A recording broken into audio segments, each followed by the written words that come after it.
Chapter 2. The night ashore the tavern glowed like a furnace against the cool Venetian night, its windows fogged with heat and laughter.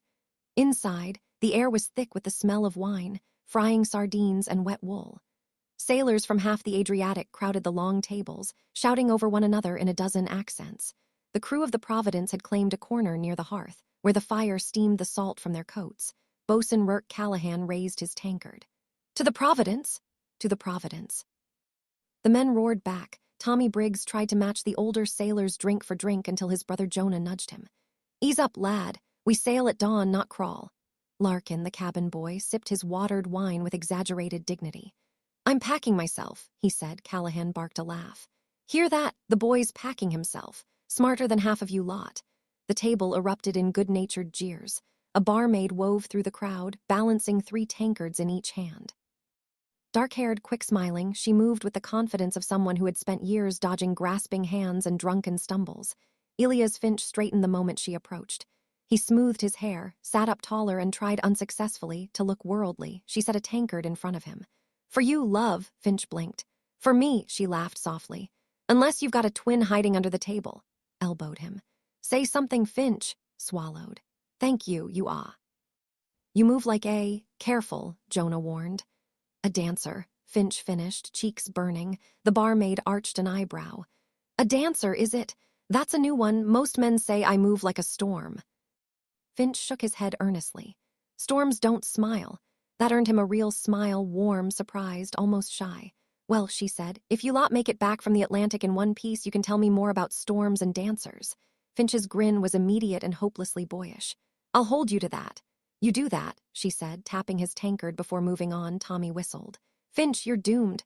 "Doomed," Finch said, still staring after her. "I think I'm blessed." The table roared with laughter.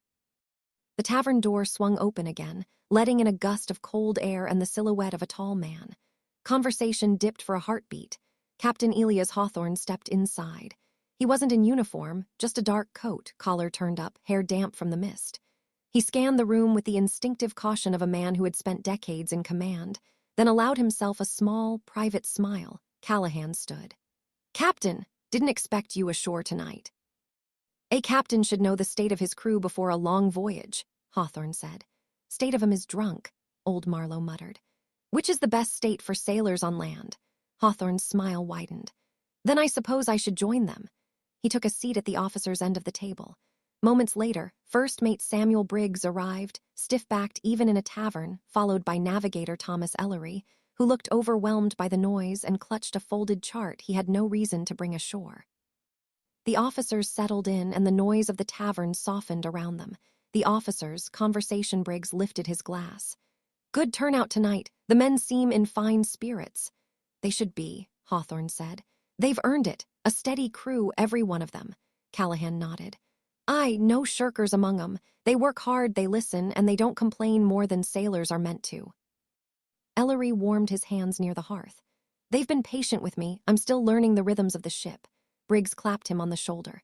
"You're a fine navigator, Ellery. The charts don't lie," raised his glass slightly. "And neither do I. You're the best man for the job."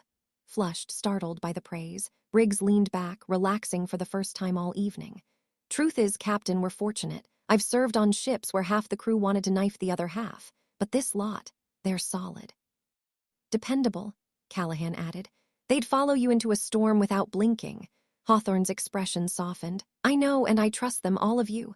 Was a quiet pride in his voice, not boastful, not formal, but genuine. Briggs lifted his glass again. "To the Providence, and to a damn fine crew," touched his glass to theirs. "To all of you, officers and men alike." The night stretched on, wine flowed, stories grew taller. The men of the Providence became, for a few hours, simply men, not ranks, not roles, not pieces of a machine. Outside, the canals lapped softly against the stone. The ship waited in the dark, loaded and ready. And in the hold, wrapped in linen, the Mirror waited too, unnoticed, unremarked upon, just another piece of cargo. Tomorrow they would sail. Tonight they belonged to Venice.